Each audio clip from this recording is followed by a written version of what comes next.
In my world, I want to create something amazing.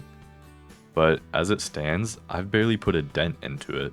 I want to create something huge, something substantial, something that really solidifies my place in this world. So today, I'm going to do exactly that.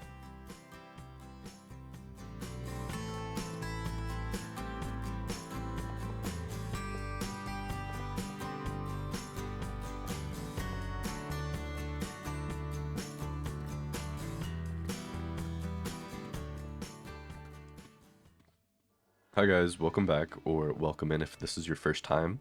My name is False, and this is my third episode here on Project Nodenium. As you could probably tell in the intro there, I just finished setting up this beacon here, and I'm going to use this to get a lot of my materials later on in the video. But for right now, I'm really ready to get out of this cave, so let's head up to the surface.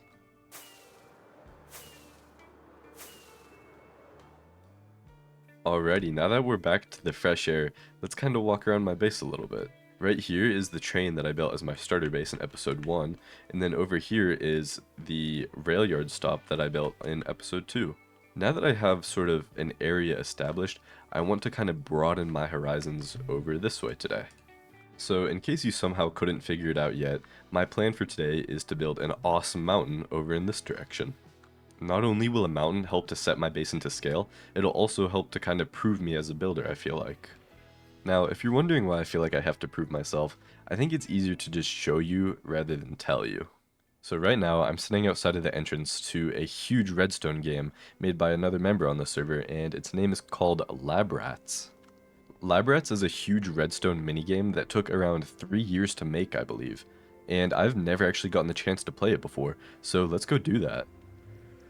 So as I previously mentioned, Lab Rats is a redstone minigame, and there's a lot of lore behind it, but essentially you have to go into the lab and avoid a bunch of mobs in order to find a loot and then escape, and then as you play you can upgrade your deck, you can get better items, you can create sets of items, and it's super duper cool from what I've heard.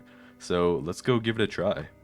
So I've already gone ahead and claimed a board over here, as you can see my handsome face, and in these item frames, you collect items that you get from your runs, I believe, and then this is a protocol, which is essentially a deck, if you're familiar with Decked Out, and inside of this protocol, I have an item, which I believe gives me extra food on my run, and then I have 15 keys.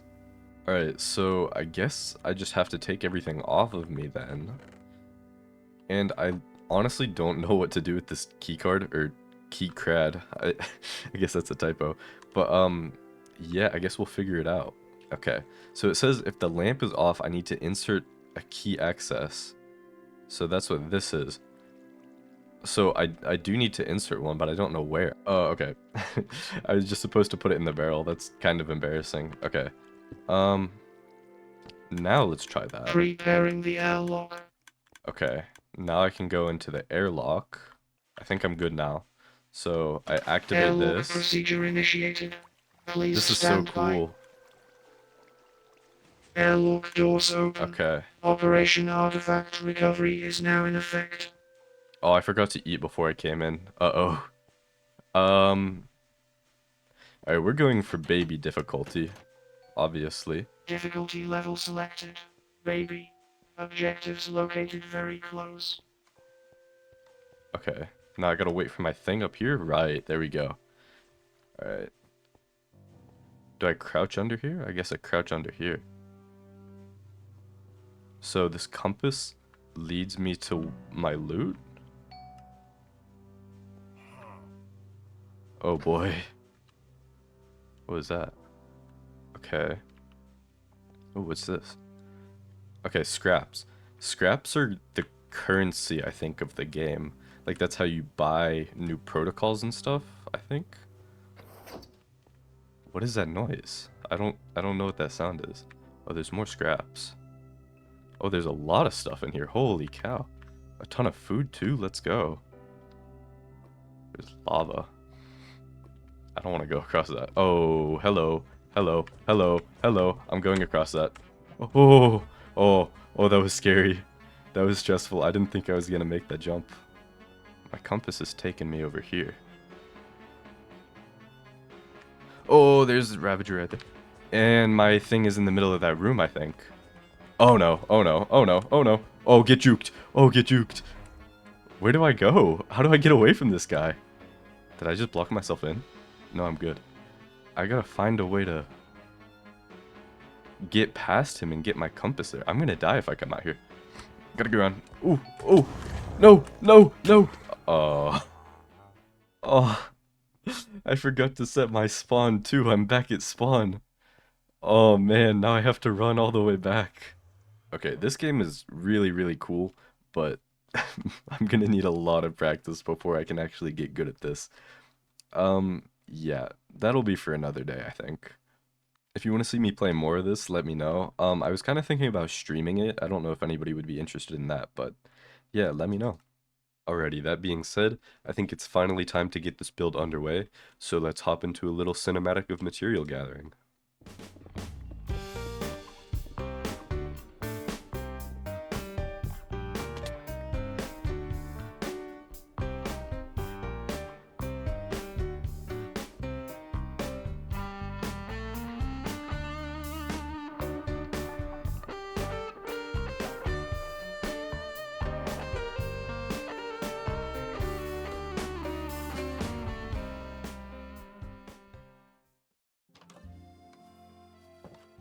Okay, let's do the math. I need 6 shulker boxes of moss times 14 diamonds. That's 84 diamonds? There's no way I can afford that.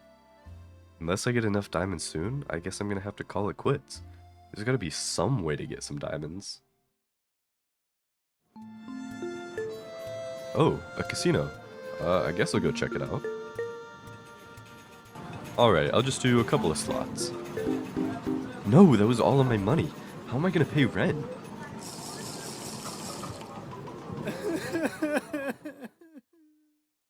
Alrighty, just like that, all my materials are gathered up. As you can see here, this is one of my bigger builds. I got quite a lot of shulker boxes here. I've got like a shulker box full of diorite, andesite.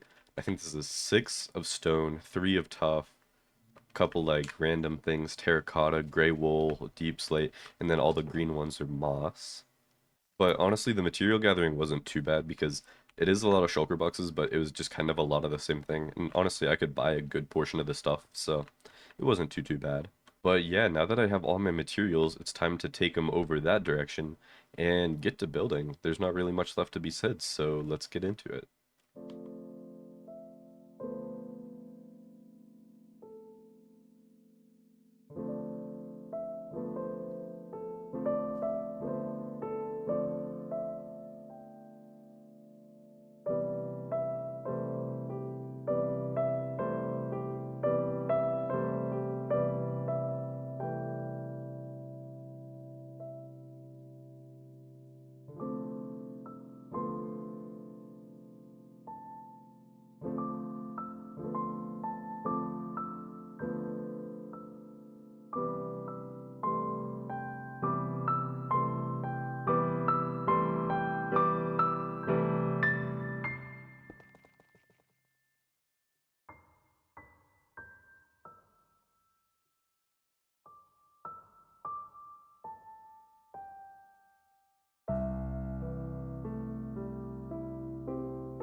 The build is all finished up now, so I'm gonna head over there and I'm just gonna talk a little bit about some of the strategies I used for texturing, shaping, and stuff like that. Alrighty, so here's the mountain. I think it looks even better like at this kind of angle. I intended for it to be primarily looked at from like over by the tree because I wanted the train to be like sort of coming from the mountain. Maybe I'll put a tunnel in it or something, I don't know. But what I was saying is I like it up close because you can really see the colors a lot better. Like I ended up using these acacia logs or acacia wood and they were really tedious to farm, but I think they bring out a really like nice brown color in the mountain. And then for my shadows, I used primarily tuff. Actually, those aren't really the shadows, they're more so just the dark spots. But like the shadows and the runoff, that was light gray, or no, just gray terracotta and deep slate for the really dark places.